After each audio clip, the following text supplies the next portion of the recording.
Brothers and sisters, friends, enemies, and neutral. I'm going to turn a corner today and make it easy on myself. It may be hard on some of you, but if you don't like what you hear, you can just turn it off. I'm going to read some poetry. It had been brought to my attention that that ought to be done. So without further ado, I'm going to get into it. I'll have a couple of things that are kind of light and then a variety. But I started doing this even before I got in the legislature. I'd write poems at Creighton, but when I got in the legislature, I started writing what I call a rhyme a day. Then they started calling them Ernie Grams. They would look forward to them. Some people collected them. One of the senators even put them all together and let people bid on it at a fundraiser that she had. I didn't care what they did with it after they got through. But anyway, here I go. This is called Dead Heat. Lawyer Smith sued Lawyer Jones for slander on a certain day. Lawyer Jones did countersue and claimed it was the other way. Each did represent himself because each said, this case is clear. Slander was pronounced against me. Parson Brown, those words did hear. Judge Cornelius asked the two disputants, shall we plow this row? Lawyer Smith says, by your leave, and Lawyer Jones says, let her go. Bailiff, summon Parson Brown, the judge directed. In he came. Parson, Judge Cornelius said, two lawyers here have made a claim. Each by the other was defamed. So you've been called to testify. By your words we shall determine which speaks true and which does lie. Parson Brown, a somber, solemn man, spoke slowly. Here's my say. Nearby stood I when those lawyers argued on that certain day. Jones called Smith a lying, thieving, low-down skunk who lacks all shame. Smith responded using words toward Jones that were about the same. Mean and harsh their words, Your Honor. Both were loud and most uncouth. Yet it was the first time I heard either of them tell the truth. Now, here's another one. It is designed to show that you might do something today, which leads you to do something tomorrow. It's called The Slippery Slope of Pinafore Picket. Inquiry. You have jaywalked. For that crime, I'm writing you a ticket. Tell me how you came to this, the cop asked Pinafore Picket. Here's Picket from his own experience. If a man commits a murder, Picket gravely said, to commit a robbery may soon invade his head. Then to snatch a purse, by God, may scarcely make him blink. Next thing that you know, he'll take into his head to drink. Then he may evade his taxes, broadening his scope. Next comes incivility that shortens up his rope. Lo, the voice of caution he abandons on its perch. Not surprisingly, the man may cease attending church. It then seems a logical and fitting expectation when to seek a job, he falsifies his application. Then he will procrastinate as ethical standards drop. Violating traffic rules is just a step and a hop. Thus before you as offender, guiltily I stand, dreading but prepared to take that ticket from your hand. Many man, alas, can date their ruin and start in crime from some murder or other they thought little of at the time. Now this one is kind of long. It's a warning to people, and it's based on the notion of a play called, well, I'm not going to tell you, but this is Faustina's Futile Quest for Eternal Youth. And I may touch on that play as I go along. And since the senators were going to get it, I gave what I call a disclaimer. This was an older white female senator. She tried to wear little girl's clothes because she had a Latinx woman working for her. young, curvaceous, very black hair, made her makeup so that she could look like a model on the cover of a fashion magazine. Everything was perfect, not a hair out of place. And I guess this older senator thought that if she dressed a certain way and put on powder and whatever else, she could look like this young woman. Everybody thought it was shameful and silly what she did, but I thought that it was a perfect time to write a rhyme. But to make sure she didn't think I was writing about her. Disclaimer, right at the outset, let it be said, any resemblance to living or dead persons is purely coincidental. Truth delivered neat can be detrimental. Hence, many weavers of moral stories frequently resort to allegories. In order to circumvent accusations of gossip as well as insinuations about their true motives and laying bare the foibles of people everywhere. Rewrite the rewrite, rehearse the rehearsal until they create a work universal. Is how writers, artists, and playwrights and such produce things of art which uncannily touch emotions and minds, thus making one feel that what is perceived is not fiction, but real. Then here is a footnote from my colleagues to help them understand. This is loosely patterned after the legend of Faust, the German magician slash astrologer who sold his soul to the devil in exchange for worldly experience, knowledge, and power. Continuing with my disclaimer, such a result, the effort successful, although some perceivers may deem it quite stressful. Because the artistic work they may find a true self-reflection which troubles their mind, because although true, the reflection's unkind. Should such perceivers in anger or grief expose being found out by seeking relief through counterattack, self-confessing their shame, when never, not once, were they mentioned by name? If they keep silent, avoiding a spat, how would one know that their head fits this hat? Faustina. Wrinkles and lines and feet of crows surround her eyes, beside her nose. The grooves etched deep in pasty flesh run past her mouth and subtly mesh with creases where youth's bloom had been and weave a netted pattern in skin. Bereft of color, the chalky white complexion makes an arresting sight. Spidery lines in cheeks descend to jawbones under which they blend, with loose skin having streaks and mottle, replicating a chicken's waddle. Watery eyes above which sag great puffy lids like fat in bags. At times, like sightless discs, they're still and pass along the spine a chill like that produced by eyes of shark, motionless, round, and flat and dark.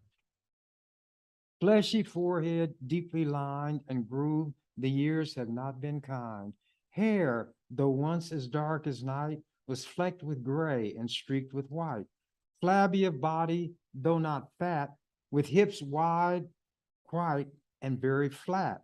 Shapeless legs of sausage hue, crisscrossed by veins like worms of blue. Part 3.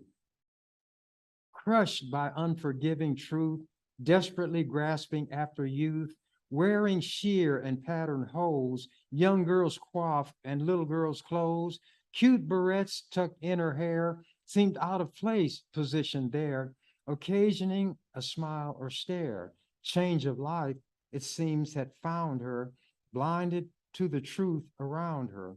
Although quite meticulous in dress, she looked ridiculous. Things appropriate for youth mocked elders dressed in them, forsooth.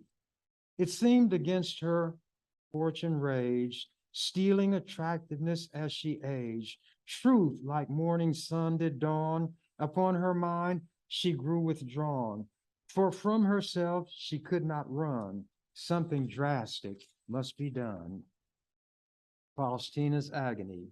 Late one night, when all alone, as lightning flashed and wind did moan, and like a restless spirit blown through branches skeletal of trees, down she fell onto her knees.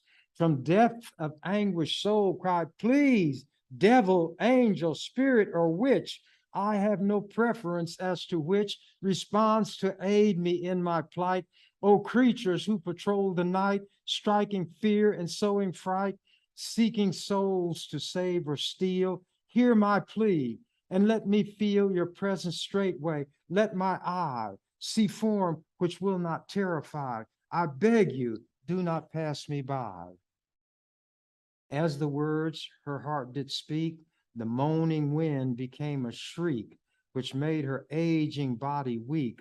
Trembling earth felt thunder's boom, like final judgment's clap of doom. A presence crept into her room.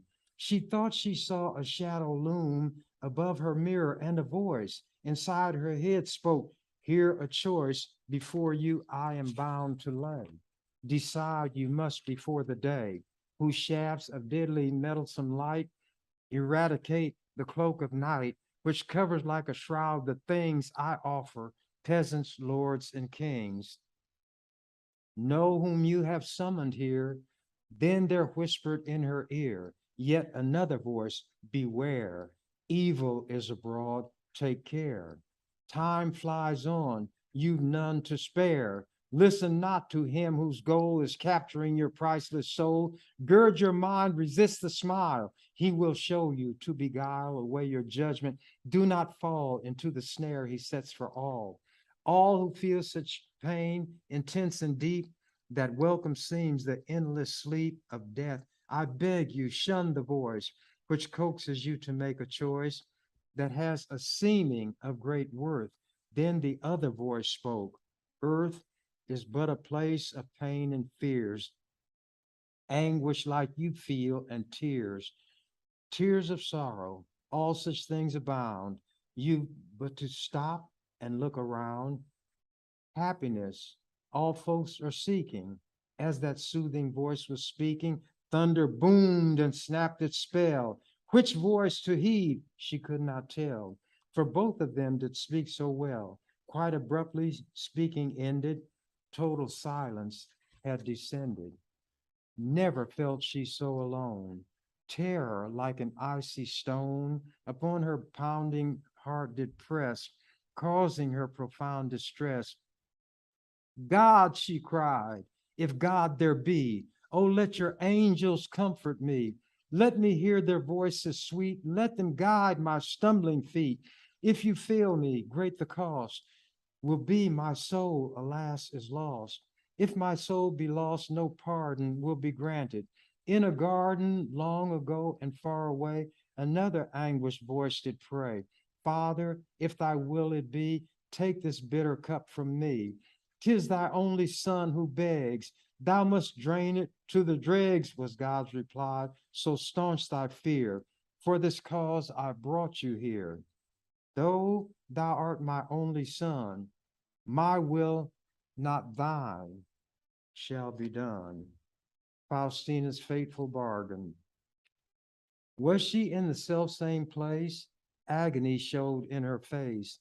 As she stared into her mirror, none was there to help or hear her. In her veins, thin blood ran cold, staring back, a face so old, so very old and ugly she let out a gasp, that can't be me. And yet it was. With head on shoulder, sobs escaped as she grew older. Right before her transfixed eyes, the marks of age wrenched from her sighs.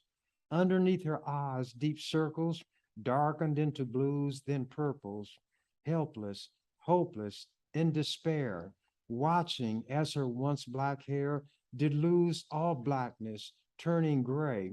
Traumatized, she looked away. More she could not bear to see. God, what shall become of me? Every touch of youth has flown. I'm an old and ugly crone. From her welled a piteous groan. Such a cross I cannot bear. Fate is horribly unfair. Then her screams did rend the air. Suddenly she knew the brink of madness she approached. Now think, She told herself, I must not slip into that madness. I must grip my sanity. She bit her lip and drew bright blood that trickled down her chin, and droplets stained her gown and quickly turned a sickly brown. Facing this most ghastly hour, I shall summon any power which can lift this awful weight. I only hope it's not too late. Shivering, her teeth a chatter, she exclaimed, it does not matter if my soul go in the bargain. Hear me, God, or Demogorgon. At that evil name she shook. I cannot bear the way I look. Healthless flesh droops from my jaws, fingernails like yellowed claws, foul as dung my fetid breath, warning of impending death. Waiting for me is the hearse. Neither doctor, priest, nor hearse can give me the thing I cherish, youthful beauty, or I perish. Then a shape most terrifying did present itself. Her crying ceased abruptly as she shuddered. Demogorgon, then she uttered, I am sent here by my master. Ordinarily disaster does befall the one who speaks my dreaded name, but one who seeks so desperately as you do now, a thing may have my master's vow. Whatever you shall ask, he'll give to make you happy while you live. In exchange, he'll take what's left when you of life shall be bereft. Nothing less nor more is required. Have whatever you've desired. Though she, when my life's expired, what is left for which I care? Meeting Demogorgon's stare, she with firm voice did declare, for my youthful looks I pine, and to regain them I shall sign, though it be a mortal sin, I shall sign. She took the pen, which Demogorgon with a grin pressed into her trembling hand. Now signed the deed was his command. And as she signed, a cloak of fur appeared and wrapped its warmth around her, for air within the room turned colder. Was she growing young or older?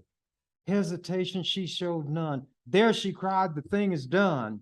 Demogorgon growled, we've won. Moving like a soul disjointed, fearing she'd be disappointed, to her mirror she then turned. In her cheeks, new hot blood burned. Tell me, Demogorgon said, shall the hairs upon your head be darkened to the hue of night, obliterating gray and white? Yes, oh yes, she cried, and tears of joy dissolved her awe and fears. If salvation's gate has slammed and my immortal soul be damned because I've done a mortal sin, youthful, let me look again. Do I understand your request as you looked before? Youthful looks, is that the goal for which you signed away your soul? Quoth Demogorgon, be quite sure, for if you err, there is no cure. Once your lips have shaped the sound, by those words you shall be bound.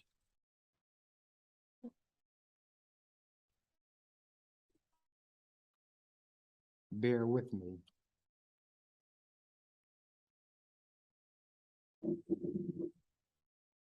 By those words you shall be bound. Yes, now ask no more of me. Youth's sweet bloom I yearn to see. Throughout my face and on my cheek, give it even as I speak. Unintelligible words he chanted, then, quote, as promised, you are granted. What your desperate heart desires, suddenly multicolored fires engulfed the monstrous apparition, sweeping him laughing to perdition. Truth and consequences. So excited she became, for in the mirror was the same black hair which crowned her head in youth. Demogorgon told the truth. Age, old age, has lost its hold. I am young and no more old. How her heart raced at the thought of youthfulness her soul had bought. Then suddenly her breath was caught. A sharp pain pierced her chest. She gasped, and with both arms her chest she clasped. She stumbled to the floor and grasped a chair which toppled with a clatter. What, she gasped, can be the matter? Can it be that I am dying? Was Demogorgon lying? Did he not old age reverse? Has he put on me a curse? Is my frail health growing worse? For this turn, am I to blame by speaking Demogorgon's name? Demogorgon, where art thou? Show yourself to me right now. Tear up that unholy deed you've reneged, so I am freed from my agreement with your master. Faster raced her heart, much faster than it ever had before. Demogorgon with a roar of laughter did materialize, and mocking stood before her eyes. Pain accompanied each breath. Overtaking her was death. To a thread of life she clung. Liar, gasped she, I'm not young. Age and death infect each organ. You have tricked me, Demogorgon. Thus my dying does betoken that your promise you have broken. If my youth had been restored, I would not. Demogorgon roared and filled the room with such a thunder that the walls were split asunder. Foolish me, behold this deed. Take it in your hands and read the terms to which you have agreed.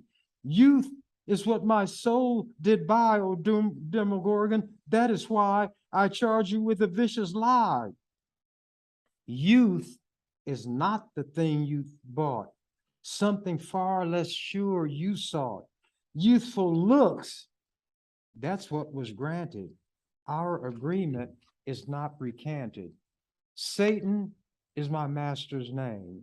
He says you should not join a game beyond your depth of comprehension. While we counsel, let me mention, Dr. Faust, renowned magician, craved great knowledge. His position made him thirst for facts unknown to other humankind. His style and tone of discourse gained him world renown. His lust for power brought him down. With blood he signed, as you have done, agreement with the mighty one who rules this sphere, who sent the keys to him, Mephistopheles, to open a forbidden door. Faust lost his soul forevermore. Foolish one, this night you'll rue. The fires of hell shall claim you too. Lust for power took Faust's all. Vanity is your downfall. All you had, you gave for looks. It is time to close the books. Having called and used our powers, all is ended, you are ours. Ere she drew another breath, Demogorgon summoned death. Poor Faustina sighed, too late, vanity has sealed my fate. To the regions far below, death shall take me, this I know. All who for your soul do care, save your soul, forsake your hair. Better to have hair of white than suffer hell's eternal light. As God guards the tiny sparrow, save thy soul, use Lady Clairol. So much for that. Now I'll go to something else. Seeing ourselves as others. Down in the mines, they had labored all day. At day's end, to surface they came. Two miners who had done similar toll, but yet they did not look the same. One's face was clean as the new baby's rump, the other's was coated with dust. Clean face went straight to the washroom to wash. To make his face clean, wash I must. Dirty face oddly did not wash his face. He combed his hair back and departed. Out of the mine shack, still wearing his dust, he walked to his car and departed. What caused dirty face man not to wash while clean face applied water and soap? Each had responded to life as he saw it, reacting within his own scope. As they ascended, each looked at the other and marked well the face he had seen. He with the clean face thus thought his was dirty, while dirty face thought his was clean. This is called staying afloat. In the gutter lay a drunk. A priest above him towered. Tell me why you drink so much, the priest said as he glowered. I drink much to drown my troubles, said the drunk to him. Have you drowned them? Snapped the priest. Nope, father, they can swim. This is called the red dress. And I've made reference to Oscar Wilde before, and he'll be mentioned in this. Once upon a time, there was a fundamentalist Christian lady who meticulously avoided everything the least bit shady. Anytime temptation reared its ugly head, she would not heed it. Such her modus operandi, and thereby she did defeat it. She was oh so prim and proper, yet if total truth be told, sister fundamentalist down inside did have a stranglehold on a yen to kick the traces. So one day she made a rest stop at an everything for the fashionable modern woman chic dress shop. Act 2. She was well read, and her favorite writer was named Oscar Wilde. Many of his writings caused her lips to curve into a smile. She dwelt on an Oscar principle, knowing she might come to rue it. If temptation you'd be rid of, there is but one way, yield to it. Thus spoke Oscar Wilde. If you want to get rid of temptation, yield to it. Act 3. In that chic shop, she tried on a flaming red dress. Old temptation reared its ugly head. She felt a twinge of moral trepidation. Vanity awakened. She saw curves she didn't know she had. Every curve that red dress hugged inside, she mused, I don't look bad. Mightily she tussled with that Oscar principle. Then said she, Lucifer, Satan, devil, get behind me. Go away and let me be. Act 4. All grew silent on that moral battlefield. Then out of the blue, Satan whispered in her ear, looks pretty good from back here too. Never in her life was she subjected to such mortal stress. Fundamentalism fled. The Christian lady bought that dress. This is called jumping the gun. Grandma and her friend were in the front room sipping tea. Grandson, deep in serious thought, was leaning on her knee. Then he stretched out on the floor with paper and a pen. He is such a clever boy, gushed Grandma with a grin. Grandma's friend, a sip of tea took, gave approving nod. Grandson, without looking up, said, Grandma, please spell God. Surprised and pleased, she nudged her friend. A preacher he may be. Smiling broadly, Grandma spelled out capital G-O-D. Concentrating hard, he carefully printed out that word. Grandma, prior to this time, had never ever heard grandson mention God. She chirped, let's have us some vanilla. Goody, goody, grandson cried, but Grandma first spelled Zilla. So he was interested in Godzilla, if you know what I'm talking about. I'm going to get as many of these in as I can. Hang with me. Stranger than fiction. When the Persian Gulf War ended, sailing on a ship was a sailor with a limp from shrapnel in his hip. Still, despite his injuries, he rubbed his hands in glee. Off came his engagement ring and dropped into the sea. In a flash, his happiness was changed to deepest gloom. Having lost that ring, he lost the chance to be the groom of his most beloved, who had worn this ring to carry always with you. If you lose it, never shall we marry. Shipmates offered consolation, although was in vain. Nothing broke his gloom, and nothing eased his biting pain. When his ship returned to port, the sailor was much thinner. First thing off the ship, he had a mournful, lonely dinner. Sometimes strange things happen, and all logic they defy. Nothing can account for them, in mystery they lie. As he munched his fish, His teeth bit something hard as stone. Could it be the lost ring found? Of course not, just a bone. The prayer, in parentheses, you asked for it. Lord, the fervent Christian prayed, please be my sister and my brother. By the way, while you are at it, be my father and my mother. Late that night, her prayer was answered, and her blood was thinned and chilled. Mother, father, sister, brother, in a plane crash, all were killed. Lord, I knew not what I asked for. From within a grinding moan rose, and bitterly she cried out, I am in this world alone.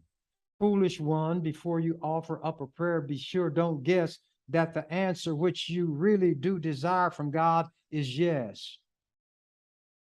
Kind soul that I am, I'll simply make this awful tale a dream, coursing through her head as she lies snoozing near a gurgling stream.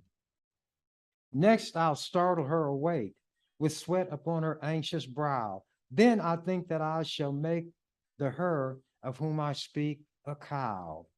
Poets in their way are godlike, yea, creating without fetter. Tell the truth now. Does this pleasant ending make you feel much better? On we go. I have some more. I won't read that one, nor that one. This one you might like. Suppose God were a little girl. In her yard, a little girl one day went all aflutter. Down the street, a man had thrown his wife into the gutter. Mommy, cried the little girl, that awful man is mean. Mother grabbed her daughter's hand and fled the frightful scene. As they hastened to the house, the little girl went frantic, and the mother, for her part, was eaten up by panic. Shush, child, breathed the mother as she wept the child, as she swept the child inside. Mother leaned against the door while daughter shook and cried. Desperately, the mother tried to think of what to say. Helplessly, she told her daughter, God will have his way. You can't, we can't always understand the things that God must do. Asked the sobbing little girl, will God help me and you? We can only hope he will. She had no wish to lie. Well, God didn't help that lady. Mommy, tell me why. I don't know the answer, sighed the mother. I just don't. He'll be there to help us, though. No, the child cried. No, he won't. Then the child surprised her mother. Did God make that man? God made everything, the mother said, for that's his plan. Quietly went the little girl, and then she shook her head. Maybe God didn't make him, but I wouldn't have, she said.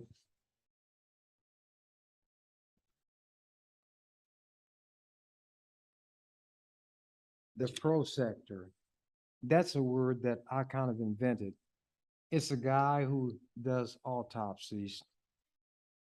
Reflection on an autopsy table. Suddenly, brilliantly, light pierced his mind. Not waves or beams, but the brain jolting kind. Not just a corpse was the mound on the gurney, nor the mere shell, of a stilled tongue attorney. Frigid tiled walls and a hard floor to match, sink and floor drains, bloody fluids to catch, saws, knives, huge sutures, a headrest of stone, implements eager to bite flesh and bone, cold, silent ambience holding its breath. Here was the clinical chamber of death.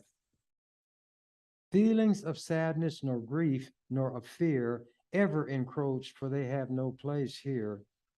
Rich, great, and powerful, all make their stop, along with the wretched, at death's butcher shop. Bones, vital organs, stripped naked, laid bare, unblinking, unseeing eyes trap death's stare. Never had thoughts of such bright line precision illumined his mind. He could not make incision. Under his knife, grotesque flesh over bone, saw he a face, and the face was his own.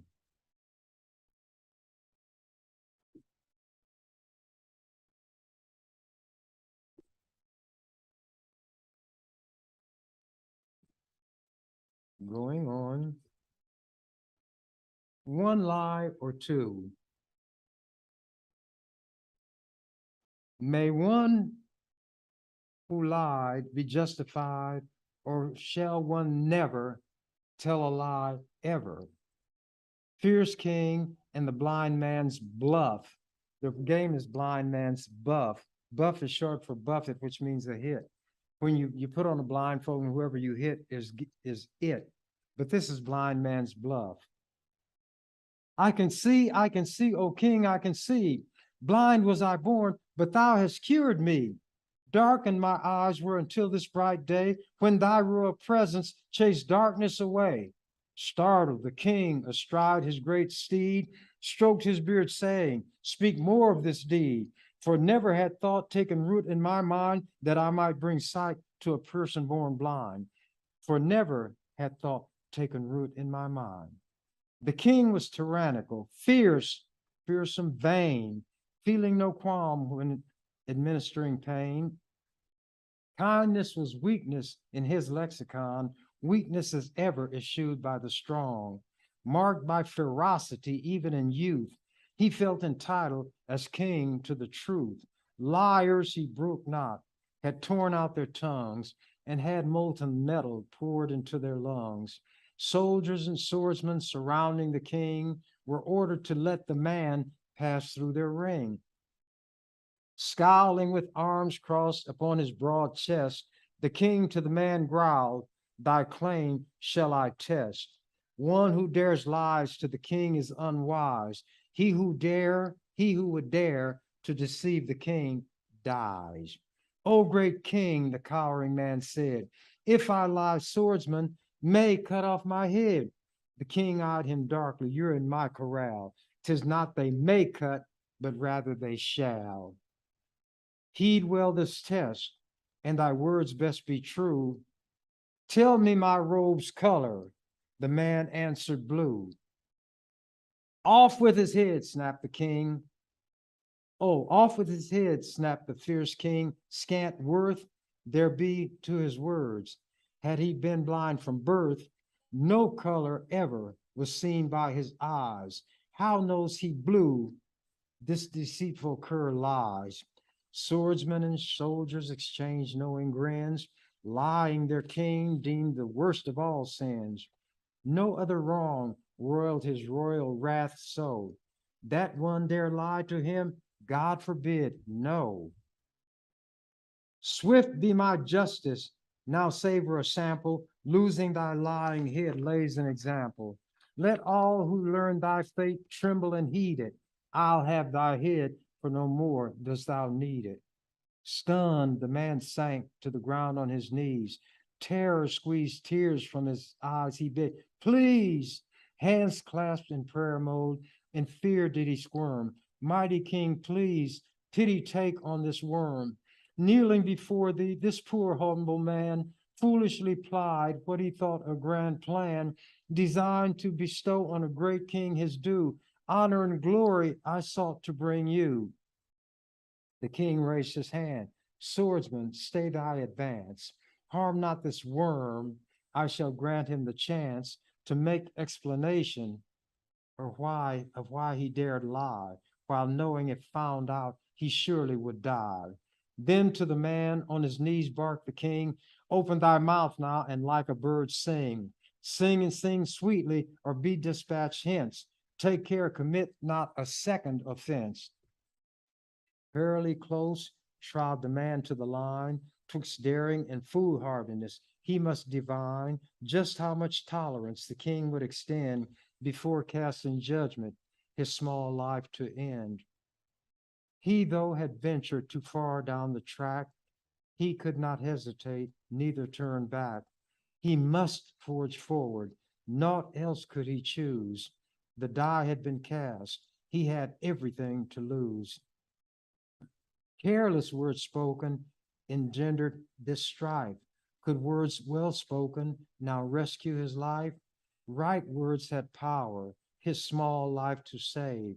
Wrong words assured he would fill a fool's grave. Smelling death's foul breath, in terror he trembled. O mighty King, I confess I dissembled. When I beheld thee, as sure as I live, what, wondered I, can this humble man give or offer as gift to so mighty a king? No thing I own, mighty King, not one thing, except what may spring from boldness and wit. So quickly but deeply did I ponder it. Lo, this occurred to me, honor would shower over thy person if great healing power flowed from thee, great King, beneficent and kind, opening the eyes of a poor man born blind. Being called kind, made the king chafe with coldness. Still he was taken by wit and the boldness exemplified by this poor man who had hope that he might survive. The king gave him more rope. If my contrivance seemed to be bad, no, mighty King, I gave all that I had, though it be less than a jot or a tittle. To me it was all, though to thee it seemed little.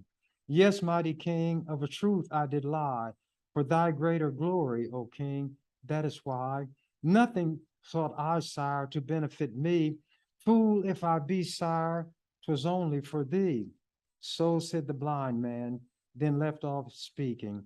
Life, precious life, was the prize he was seeking. Mind numbed by terror, with bowed head he waited, eyes tightly closed, limbs a tremble, breath bated. Had the man cleverly played the king's vanity, or had he dangled from the height of insanity?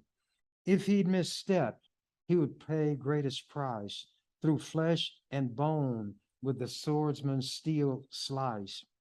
Pensive the king was, and all those around watched him regarding the worm on the ground. There cringed a man who himself called a worm, such a dehumanizing, self-loathing turn. Marveled the fierce king, this poor man alone, surrounded by death's men, waxed steady as stone, and valiantly struggled in order to live. Clemency, wondered the king, should he give? Threatening thunderclouds, cloaking his brow, lifted and scattered. The king did allow hard lines etched deeply, so slightly to soften something the fierce king did not indulge often. Ordered the king, to thy feet, humble man, though not I know of thy kith, kin, or clan, sweeter thy song be than all singing birds, well-meaning motive I glean from thy words. Swordsman, command he, learn what is real. Here stands a man, not a worm, sheath thy steel. All stared amazed, for of iron was their king. None witnessed ever before such a thing. Abruptly the king urged his mighty steed on, summoned his retinue, we must be gone. That day, that one day, a poor man did sing, a song whose words melted a fierce, iron-souled king. Shakespeare a moral wrote, cogent and witty.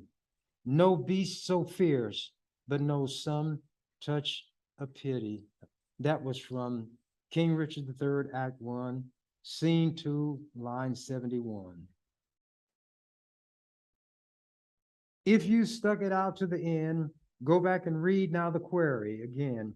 Put on your thinking cap, analyze well. How many lies did the poor blind man tell? That was that, and that ends my time. So I say, as the canary did when he found that the cage door was ajar, I'm out of here.